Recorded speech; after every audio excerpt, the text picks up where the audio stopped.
नमस्कार साथियों, स्वागत है आपका अपने YouTube चैनल जीत ऑफिशियल पर। दोस्तों, अगर अभी तक आपने मेरे चैनल को सब्सक्राइब नहीं किया है तो प्लीज़ इसे सब्सक्राइब कर लीजिए और बेल आइकन को भी प्रेस कर लीजिए ताकि आने वाले नेक्स्ट वीडियो का जब भी अपलोड हो आप तक उसका नोटिफिकेशन पहुंच जाए। दोस्तों, जैसे कि हमने फर्स्ट लेक्चर में कुछ संख्याओं के बारे में जाना था और विभाज्यता के नियम पढ़े थे। दूसरे लेक्चर में हमने इकाई का अंक पढ़ा था जो आपको अच्छे से समझ में आया होगा। तीसरे लेक्चर में दोस्तों हमने अंकों को गिनना सीखा था और आज सीखने वाले अपन स्थायी मान और जातीय मान क्या होते हैं। तो चलिए दोस्तों, शुरुआत करते हैं हम आज के सेशन की। आज का सेशन रहेगा हमारा स्थायी मान यानी कि फेस वैल्यू और जातीय मान यानी कि फेस वैल्यू। दोस्तों, सबसे पहले हम देखने वाले एक स्थायी मान। स्थायी मान क्या होता है दोस्तों? यानी कि किसी भी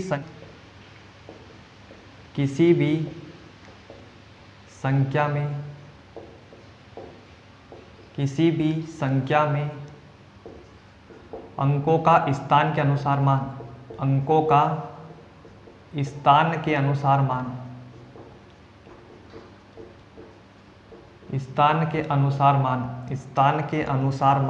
क्या कहलाता है? हमारा स्थायी मान कहलाता है। जैसे कि यहाँ पर एग्जाम्पल अगर हम देखेंगे तो एक संख्या ले लेता हूँ मैं, 23,546। अब यहाँ पे अगर देखा जाए तो जो 6 इकाई के स्थान पर है, 4 दहाई के स्थान पे, 5 कितने सैकड़े के स्थान पर है और 3 हज़ार के स्थान पर और 2 10,000 के स्थान पर है। तो यहाँ पे अगर स्थायी मान अगर पूछ लिया जाए कि 2 का स्थायी मान क्या है, 2 का स्थायी मान यानी कि 2 का प्लेस वैल्यू क्या है, तो यहाँ पे जो 2 दे रखा है, ये 2 दे रखा है यानी कि 10,000 के स्थान पे बैठा है, तो इसके पीछे कितने अंक दे रखे हैं? 1 2 3 4 अंक दे रखे, तो 2 के पीछे कितनी जीरो आ जाएगी? 4 जीरो आ जाएगी। यानी कि 2 का स्थायी मान कितना हो जाएगा? 20,000 हो जाएगा। उसी प्रकार अगर पूछा जाए कि 3 का स्थायी मान क्या है, 3 की फेस वैल्यू क्या हो जाएगी? यहाँ पे 3 की प्लेस वैल्यू यहाँ पे क्या हो जाएगी? यानी कि 3 के बाद कितने, ये 3 जो लिखा है इसके पीछे कितने अंक? 1 2 3 अंक दे रखे, तो 3 के पीछे कितनी जीरो आ जाएगी? यहाँ पे 3 जीरो आ जाएगी। उसी प्रकार यहाँ पे अगर पूछा जाए कि 5 की प्लेस वैल्यू क्या है, प्लेस वैल्यू, अब 5 के पीछे कितने अंक है? 2 अंक है, तो 5 के पीछे कितनी जीरो आ जाएगी? 2 जीरो आ जाएगी। उसी प्रकार अगर पूछ लिया जाए कि 4 का स्थायी मान क्या है, 4 का स्थायी मान, तो 4 के पीछे कितने अंक? 1 अंक है, तो 4 के पीछे कितनी जीरो आ जाएगी? 1 जीरो आ जाएगी। उसी प्रकार 6 का अगर पूछ लिया जाए कि 6 का प्लेस वैल्यू क्या है, तो 6 का प्लेस वैल्यू, 6 के बाद कोई अंक नहीं, तो 6 का 6 आ जाएगा। अगर मैं इन सभी को जोड़ूंगा तो मेरे पास ये संख्या आएगी, इससे हमें ये पता चलता है कि संख्या के सभी अंकों का स्थायी मान, संख्या के किसी भी अंक का स्थायी मान के अंकों का योग वहाँ संख्या क्या होती है? स्वयं होती है। अगर पूछ लिया जाए कि 5 का स्थायी मान क्या होगा, 5 का स्थायी मान क्या लिखा? 500 हो जाएगा। 4 का स्थायी मान क्या लिखा? 40 हो जाएगा। अगर पूछ ले 2 का स्थायी मान क्या हो जाएगा? 2000 हो जाएगा। एक और संख्या ले लेता हूँ, एक और एग्जाम्पल देखते हैं हम, जैसे कि 45,321। इसमें 4 का अगर पूछ लिया जाए कि 4 का स्थायी मान क्या है, 4 का स्थायी मान क्या है, तो 4 का स्थायी मान कौन से स्थान पे बेटा? इकाई, ढाई, सैकड़ा, हजार, 10,000, 10,000 के स्थान पे बैठा है। या 4 के बाद कितने अंक है? 1 2 3 4 अंक है, तो 4 के बाद 4 जीरो हम लगा देंगे, तो 4 का स्थायी मान कितना हो जाएगा? 40,000 हो जाएगा। अगर पूछ लिया जाए कि 5 का स्थायी मान क्या हो जाएगा, 5 का स्थायी मान जो कितना हो जाएगा? 5,000 हो जाएगा, क्योंकि 5 के बाद कितनी अंक है? 3 अंक है, तो 5 के बाद हम 3 जीरो लगा देंगे। पूछ लिया जाए कि 3 का स्थायी मान क्या हो जाएगा, तो 3 का स्थायी मान कितना हो जाएगा? 300 हो जाएगा। 2 का स्थायी मान कितना हो जाएगा? ढाई के स्थान पर बैठा, तो 20 हो जाएगा। 1 का स्थायी मान कितना हो जाएगा, तो 1 का स्थायी मान कितना? इन सभी को हम जोड़ेंगे तो वापस ये संख्या हमें प्राप्त हो जाएगी। क्लियर है दोस्तों इतना? आगे देखते हैं हम जातीय मान। तो जातीय मान की परिभाषा क्या कहती है कि किसी संख्या में किसी अंक का वास्तविक या अंकीय मान क्या होगा? हमारा जातीय मान या फेस वैल्यू होगा। जैसे कि यहाँ पे एक एग्जांपल लेते हैं, 56,742। 56,742। अब अपने को जातीय मान देखना है। अगर कुछ किसी संख्या में किसी अंक का वास्तविक या अंकीय मान क्या होता है, जातीय मान होता है। यानी कि 5 का अगर अंकीय मान क्या है, 5 है, तो इसका जातीय मान क्या हो जाएगा, 5 हो जाएगा। 6 का जातीय मान क्या हो जाएगा, 6 हो जाएगा। 7 का जातीय मान क्या होगा, 7 हो जाएगा। 4 का जातीय मान क्या हो जाएगा, 4 हो जाएगा। 2 का जातीय मान क्या हो जाएगा, 2 हो जाएगा। तो यहाँ पे अगर पूछ लिया जाए कि 5 का जातीय मान यानी कि फेस वैल्यू क्या हो जाएगी, 5 हो जाएगी। 6 का जातीय मान क्या हो जाएगा, 6 का जातीय मान क्या हो जाएगा, 6 हो जाएगा। वह अंक स्वयं होगा, इसमें कुछ भी नहीं करना अपने को सिर्फ। 7 का जातीय मान क्या हो जाएगा, 7 हो जाएगा। फिर 4 का जातीय मान क्या हो जाएगा हमारा, 4 का जातीय मान 4 हो जाएगा। 2 का जातीय मान क्या हो जाएगा हमारे पास, 2 का जातीय मान कितना हो जाएगा, 2 हो जाएगा। तो दोस्तों क्लियर है, स्थायी मान यानी कि स्थायी मान की डेफिनेशन क्या है, किसी संख्या में अंकों के स्थान के अनुसार मान क्या है, स्थायी मान है। जातीय मान की परिभाषा क्या है, किसी संख्या में किसी अंक का वास्तविक या अंकीय मान, यानी कि जो अंक लिखा है वही अंक उसका जातीय मान होगा। जैसे कि यहाँ पे लिखा 5 का जातीय मान क्या है, 5 है। 7 का जातीय मान क्या है, 7 है। 2 का जातीय मान क्या है, 2 है।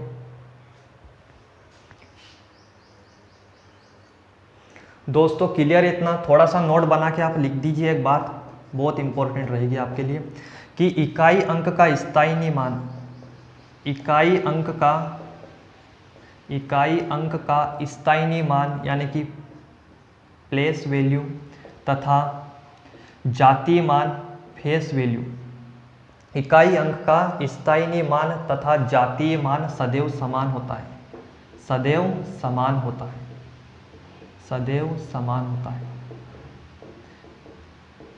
एग्जाम्पल अगर हम देखेंगे, जैसे कि एक अंक लिख रहा हूं यहाँ पे, जैसे कि यहाँ पे एक संख्या लिख दी जाए मैंने 544 लिख देते हैं हम, ठीक है।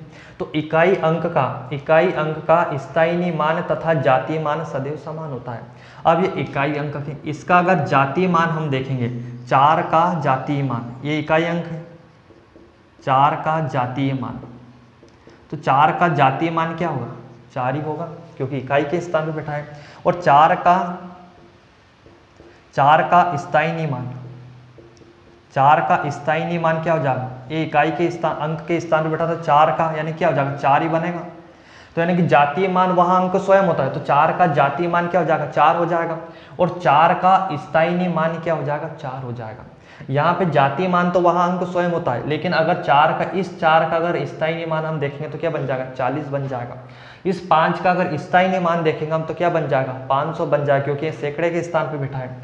लेकिन अपने को सिर्फ इतना याद रखना है कि इकाई अंक का स्थायी मान और जातीय मान सदैव क्या होता है, समान होता है, ठीक है दोस्तों। 0 का स्थायी मान और जातीय मान, 0 का स्थायी मान तथा जातीय मान सदैव 0 होता है, सदैव 0 होता है, सदैव 0 होता है।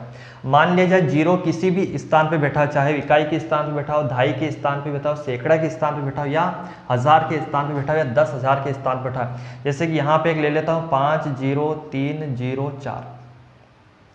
अब यहाँ पे पूछ लिया जाए कि 0 का स्थायी मान क्या है। अब 0 का स्थायी मान क्या है, भला ये किसके स्थान पे बैठा है, ये 1000 के स्थान पे बैठा है, लेकिन इसका स्थायी मान क्या है, 0 ही होगा।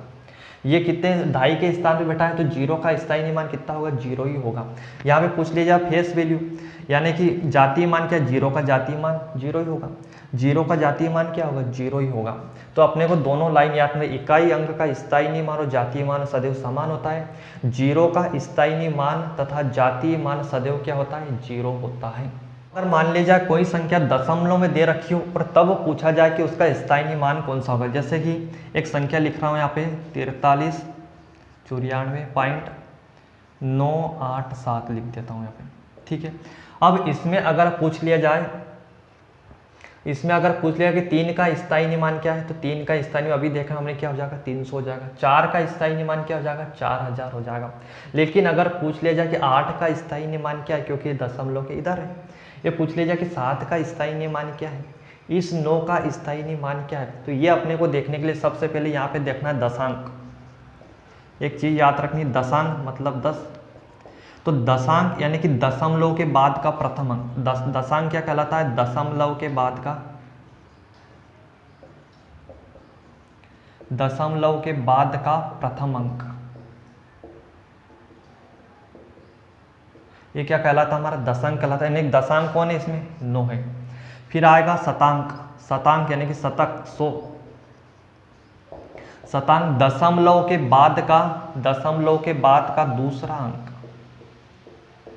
दशमलव के बाद का दूसरा अंक। तो दशमलव के बाद का दूसरा अंक यहाँ पे कौन हो जाएगा? हमारा 8 हो जाएगा। फिर आएगा सहस्तांक, सहस्तांक एक आता है सहस्तांक यानी कि 1000, तो सहस्तांक हो जाएगा दशमलव के बाद का, दशमलव के बाद का तीसरा अंक, दशमलव के बाद का तीसरा अंक। तो दशमलव के बाद का तीसरा अंक कौन सा हो जाएगा? हमारा 7 हो जाएगा। सिर्फ अपने दशमलव के 3 अंकों तक ही याद रखना है। यानी कि इसमें अगर जो दे रखा है, ये क्या दे रखा है हमारा? ये वाला अंक जो है ये दशांक है हमारा, ये वाला अंक दशांक है।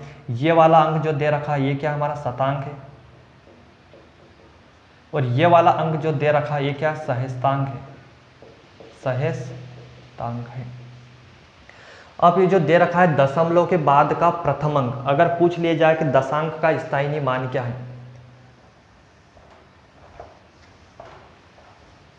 दशांक का स्थायी मान क्या है, पूछ लिया जाए कि दशांक का स्थायी मान क्या है, दशांक का स्थायी मान क्या है। अब दशांक का स्थायी मान, दशांक कौन है इसमें? अब आपको पता चल गया कि दशमलव के बाद का प्रथम अंक हमारा क्या होता है? दशांक होता है। तो यहाँ पे दशांक जो दे रखा है वो 9 है, यानी कि ये दशमलव लगा है, इसके बाद क्या लिखा है? 9 लिखा है। तो दशांक का स्थायी मान क्या हो जाएगा? 9 हो जाएगा। और अगर ये दशमलव हटाऊंगा तो इसके बटे में क्या लग जाएगी? एक 0 लग जाएगी, यानी कि 9/10। तो दशांक का स्थायी मान 9/10 या 0.9 हो जाएगा। उसी प्रकार अगर पूछ लिया जाए कि शतांक का स्थायी मान क्या है, शतांक का स्थायी मान क्या है? शतांक। अब शतांक कौन सा अंक दे रखा है?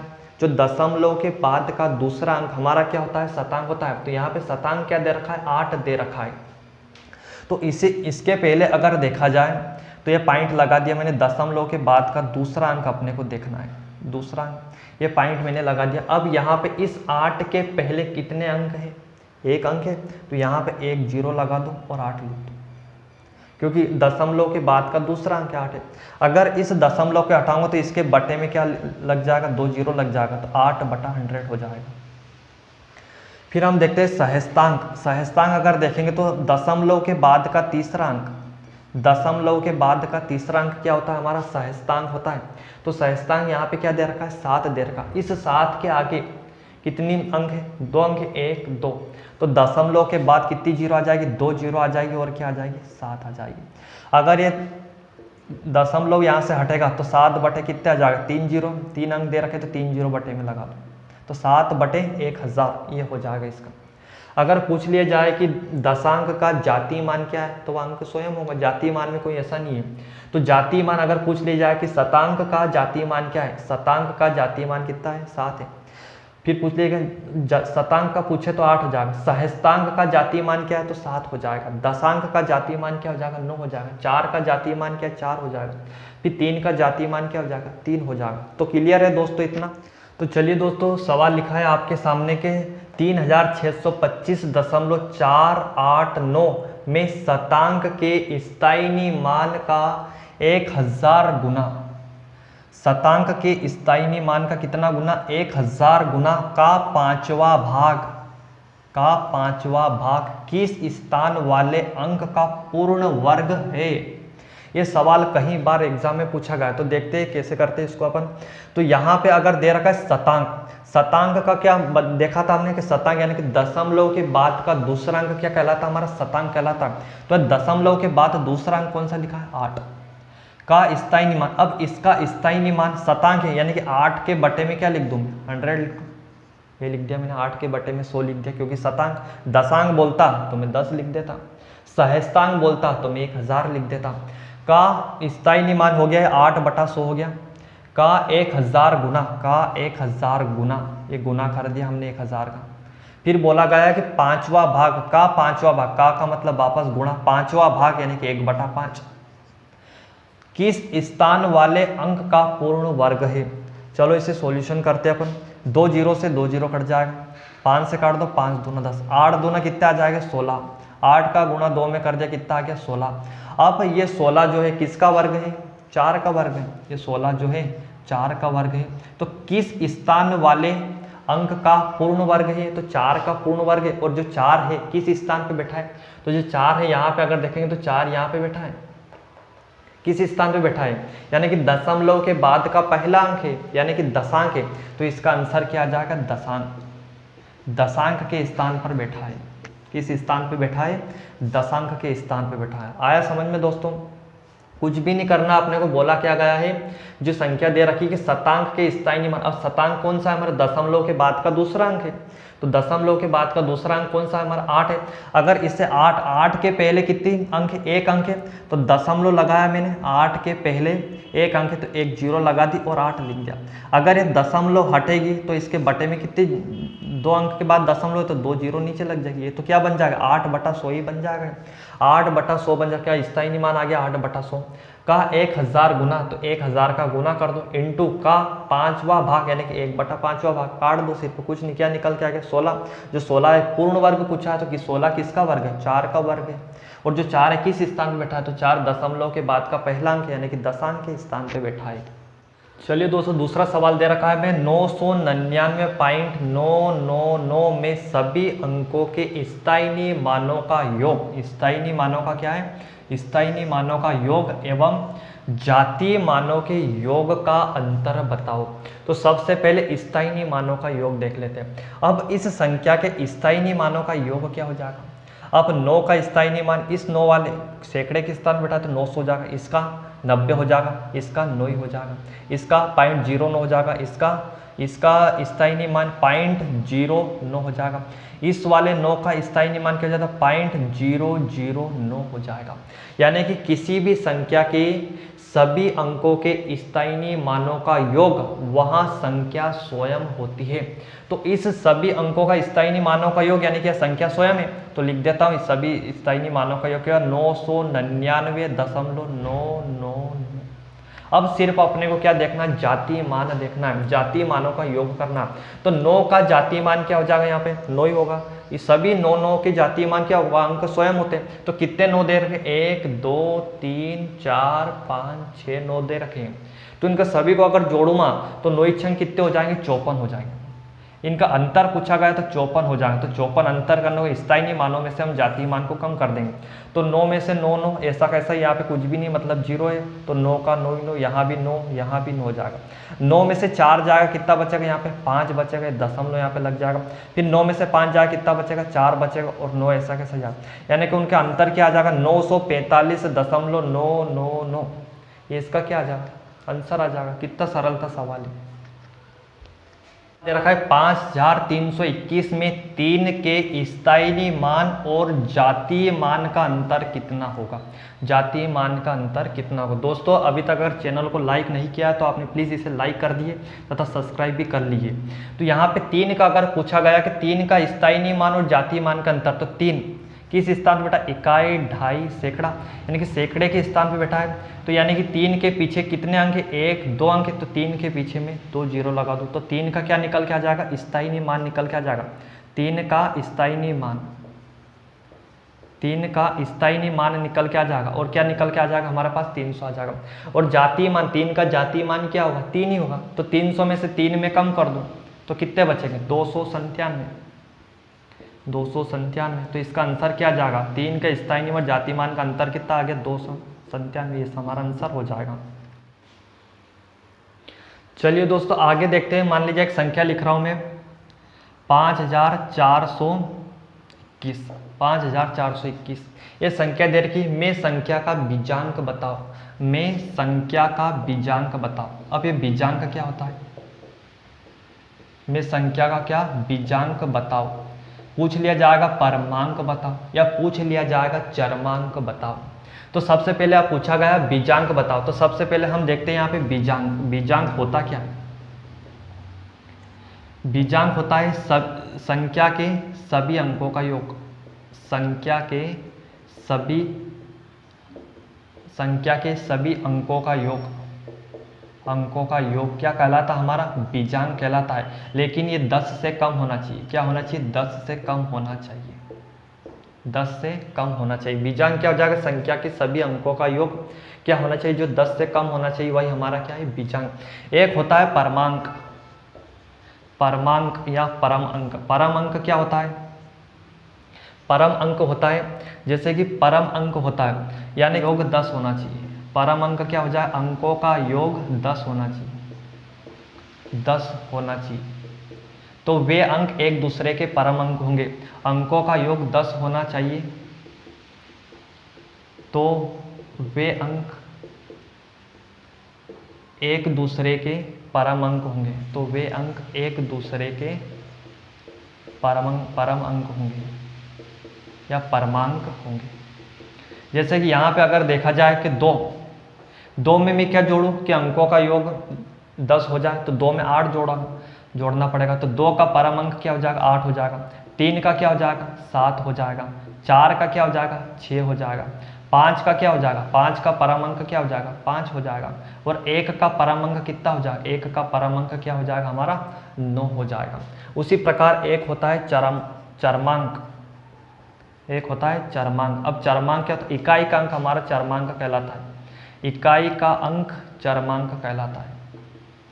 इकाई का अंक चरमांक है। इकाई का अंक चरमांक कहलाता है। तो यहाँ पे सवाल में ये पूछा गया कि 5421 में संख्या का बीजांक बता। अब बीजांक की परिभाषा हमने देखी, संख्या के सभी अंकों का योग क्या है?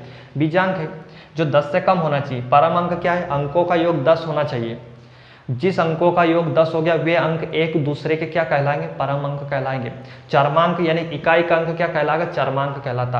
अब यहाँ से अगर पूछा जाए बीजांक, पूछा हमसे 5421 में संख्या का बीजांक बताओ, यानी कि संख्या के सभी अंकों का योग कर लो।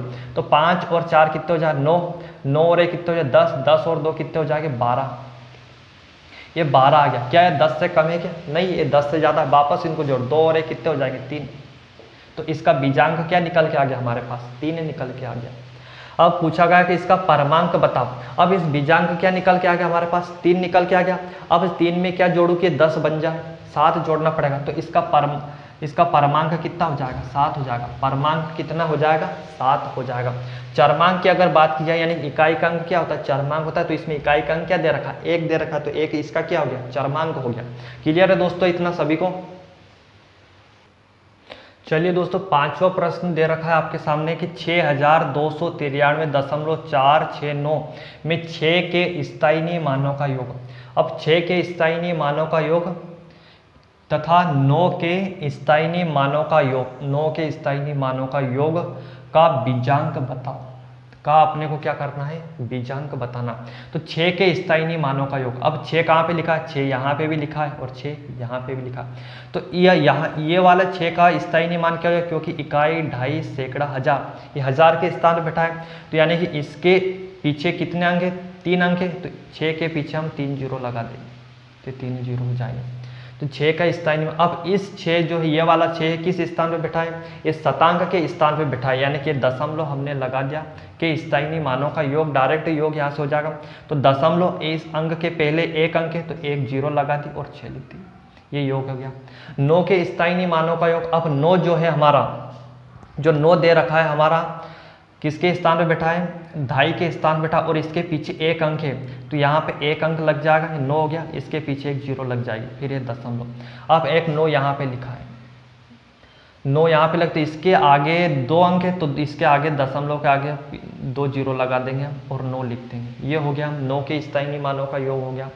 के योग का बीजांक बताना। अब इन सभी को अपने को जोड़ देना। तो 9 का 9 ही आ जाएगा, फिर 6 ही आ जाएगा, ये जीरो ऐसा कैसा ही आ जाएगा, फिर दशमलव लग जाएगा, जीरो ऐसा कैसा ही लग जाएगा, ये 9 लग जाएगा, फिर जीरो लग जाएगा और 6 लग जाएगा। का बीजांक अपने को बताना है जो क्या होना चाहिए? 2 से कम होना चाहिए। अब अपने को कुछ भी नहीं करना है, इन सभी को जोड़ देना है। तो 6 और 9 को जोड़ूंगा मैं, 6 + 9। अब जीरो को जोड़ोगे तो कोई मतलब नहीं रहेगा, फिर 6 + 9 जोड़ लो। 9 और 6 15, 15 और 6 कितने? 21, 21 और 9 कितने हो गए? 30, ये 30 हो गया। ये 10 से कम है क्या 30? नहीं है। बीजांक का मतलब होता है अंकों का योग जो क्या होना चाहिए 10 से कम होना चाहिए। तो 3 में वापस में 0 जोड़ूंगा तो क्या आ जाएगा 3 आ जाएगा। तो इसका आंसर क्या निकल के आ जाएगा हमारे पास 3 निकल के आ जाएगा। अगर इसका बीजांक का अगर परमांक पूछा होता तो 3 में क्या जोड़ूं कि 10 आ जाए। तो परमांक यानी कि अंकों का योग 10 होना चाहिए, वे अंक एक दूसरे के परमांक कहलाते। तो 3 में अगर मैं 7 जोड़ूंगा तो इसका परमांक क्या हो जाएगा 7 हो जाएगा। चरमांक की अगर बात की जाए तो इसका चरमांक अगर पूछा जाए तो इकाई का अंक क्या दे रखा है यहाँ पे 3 दे रखा है। तो इसका क्या हो जाएगा चरमांक हो जाएगा। क्लियर है दोस्तों इतना सभी को? दोस्तों छठा प्रश्न दे रखा है कि 4346.287 में सहस्तांक के स्थायी मान का 10 की घात 4 गुना को 4 के स्थायी मानों के योगफल से गुणा कर दिया जाए तो प्राप्त परिणाम के बीजांक का परमांक बताओ। दोस्तों प्रश्न को ध्यान से पढ़िए और समझिए। यहाँ पे बोला गया में सहस्तांक कौन सा है? दशमलव के बाद का तीसरा अंक क्या कहलाता है? सहस्तांक कहलाता है। अब दशमलव के बाद का सहस्तांक यानी कि होता है 1000। तो 7 सहस्तांक यहाँ पे 7 दे रखा है तो 7 के बटे में लिख दूं मैं 1000। ये 1000 हो गया हमारा। के स्थायी मानों का 10 की घात 4 गुना यानी कि 10 की घात 4 गुना यानी कि 1 के पीछे कितनी जीरो लगी 4 गुना बोला 10 की घात 4 बोला तो 4 जीरो लगा दो। ये हो जाएगी हमने 4 जीरो लगा दी। ठीक है। 4 के स्थायी मानों के योगफल से। अब 4 का स्थायी मान को 4 यहाँ पे भी लिखा है और 4 यहाँ पे भी लिखा है। जो 4 हमारा किस स्थान में बैठा है 1000 के स्थान में बैठा है तो इसका स्थायी मान क्या हो जाएगा 4000 हो जाएगा। और ये वाले 4 का स्थायी मान क्या हो जाएगा 40 हो जाएगा। 40 हो जाएगा। स्थायी मानों के योगफल। अब इनका योगफल कर देते हैं हम। 0 का 0 0 4 का 0 और 0 0 यानी कि 40,000 कितना बन जाए 4040 बन जाएगा। 4040 यानी कि 4040 से हम गुणा कर देते हैं। 4040 से गुणा कर दिया जाए तो प्राप्त परिणाम। अब प्राप्त परिणाम देख लेते हैं हम 3 0 से। ये 3 0 कट गया। ठीक है। ये 3 0 से 3 0 कट गया। अब 4040 में 10 का गुणा करूंगा तो ये बन जाएगा 40,400। 40,400 में वापस 7 का गुणा कर देते। 7 का गुणा कर दो कितने बन जाएगा 7 का गुणा किया हम तो 0 का 0 ही 0 फिर 0 का 0 7 चुक 28 का 28 28 और 7 चुक 28। अब इसका अपने को क्या बताना प्राप्त परिणाम का बीजांक का परमांक। अब बीजांक देखना बीजांक क्या होता है सभी अंकों का योग क्या होगा बीजांक होगा। तो 8 2 10 10 2 12 12 और 8 कितने हो जाएंगे 20 हो जाएंगे। ये 20 हो क्या 10 से कम है कि नहीं है तो वापस जोड़ो 2 और 1 कितना हो जाएगा 0 तो 2 हो जाएगा। अब इसका क्या बताना अपने को परमांक बताना है। परमांक वो होता है जो जिन अंकों का योग क्या होना चाहिए 10 होना चाहिए। तो वे अंक एक दूसरे के क्या कहलाते हैं परमांक कहलाते हैं। तो 2 में क्या जोड़ो कि 8 हो जाए 2 में क्या जोड़ो कि मैं 10 हो जाए तो 8 जोड़ना पड़ेगा इसमें कितना जोड़ना पड़ेगा 8 जोड़। तो इसका परमांक क्या हो जाएगा 8 हो जाएगा। तो इसका राइट आंसर हमारा क्या हो जाएगा 8 हो जाएगा। तो चलिए जो 7वां सवाल दे रखा है 555.55 में 5 का स्थायी मान क्या होगा। दोस्तों ये सवाल आपको कमेंट बॉक्स में इसका आंसर देना है। इसके ऑप्शन दे रखे पहला दे रखा है 5000, दूसरा ऑप्शन दे रखा है 0.005, तीसरा ऑप्शन दे रखा है 0.05 और चौथा ऑप्शन दे रखा है इनमें से कोई नहीं। तो दोस्तों अगर ये लेक्चर आपने शुरू से आखिरी तक अगर अच्छे से पढ़ा होगा तो ये सवाल आपसे जरूर बन जाएगा। तो दोस्तों इसका आप कमेंट बॉक्स में आंसर जरूर देना। तो ठीक है दोस्तों आज के लिए इतना ही, मिलते हैं नेक्स्ट वीडियो में। तब तक के लिए जय हिंद जय भारत।